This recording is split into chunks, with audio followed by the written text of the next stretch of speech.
How's it going, dudes? Time travel is real, and it exists in a small wooden box in my closet. That is the appropriate way to tell your friends that you have acquired the 1970 version of the Game of Life. Life is a classic board game revolving around building your wealth to become the richest member of your upper-class gaggle, and has been in production for more than 60 years. With such a long-standing legacy, the game is sure to change as the years progress, so come get angry with me as we relive exactly what life was like in the 1970s. You start your life off with $10,000. Yeah, okay, buddy. And the two paths from every game, job or college. No one ever takes the job path, so we'll cover the college path while showcasing important rules from the manual as they come up. Our first major life events, marked by red spaces that you must obey when you pass them, come from receiving a $3,000 scholarship before immediately paying off the entirety of your college tuition,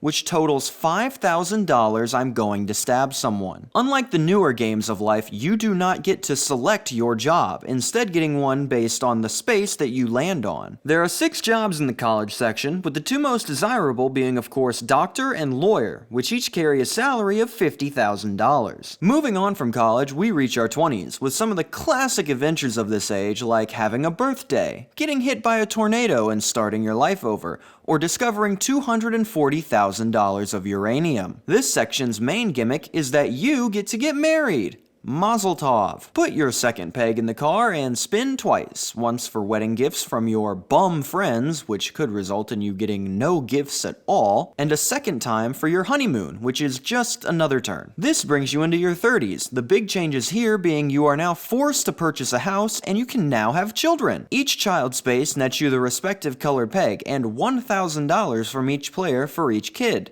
Generous. This is also your first chance to have a lucky day, a space that nets you $20,000 once you hit it, or you can bet those on a wheel spin, and if it lands on the right number, you win $300,000. It never lands on the right number. Gunning it into the 40s, you could benefit from winning a mountain road race, or finding a $500,000 famous painting, but more importantly, you unlock 2 new mechanics: the revenge and the stock market. Revenge is a gold space that allows you to sue another player for wrongs committed against you. This gives you 2 options, either immediately stealing $200,000 from that person, or moving them back 10 spaces, which is always the worst option except for one specific situation which we will get to later. As for the market, once you pass this space, you can buy stock, and this is your only opportunity in the entire game to do so. This allows you to play the market by spinning the wheel to see how your stock is doing. Roll high, big boon. Roll mid, market is steady. Roll low, get Enron, nerd, lose $60,000. Into your 50s, you might save a polluted lake or climb Mount Everest, but there are no major life events. Same into your 60s, and there is a nifty branching path, but I want you to remember this space here, the buy an $80,000 yacht space, as it will become very important very soon. Now, you may have played the Game of Life before and be completely unaware that the game used to have a central antagonist. That's right, this game has a main villain, and in your 70s, each player is going to have to face the unstoppable force that is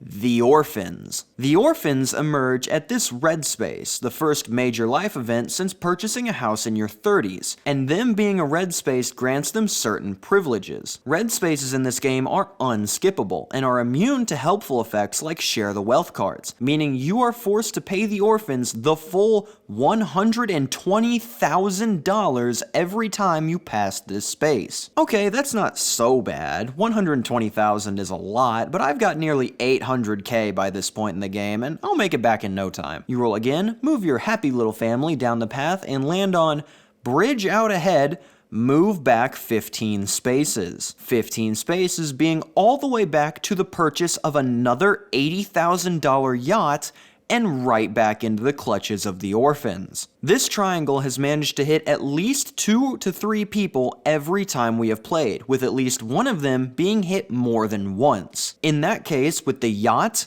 orphans, and the unavoidable taxes along the way, a player can lose over $500,000 to the orphan menace. But at least once you get past this space, you're home free, unless there was a way for another player to send you backwards into the triangle. Once you have finally escaped the orphan's wrath, you can begin your final push into your 80s, kicked off by passing over the White Bridge. Here your life begins to calm down with small events like winning the Nobel Prize, selling your cattle ranch, winning a TV game show, and striking oil on 2 separate occasions. This leads to the Day of Reckoning, wherein you have 2 options based on if you think you have enough money to win. If you do, head over to the millionaire section of the game and get your affairs in order. Once everything is settled, count up your money and get your final total, and if you have more money than everyone else when they reach the end, you have won life. But what can you do if you reach the end after the orphans took everything? Your house, your car, your wife, leaving you scraping by with pennies to your name. Well, it's not over for you yet, friend, as the second option for you is to attempt to become a millionaire tycoon. If you choose this path, you place every single thing that you own on one number on the wheel and give it one final spin. If it lands on any other number, you lose everything and go bankrupt. But if you manage to predict the next spin correctly,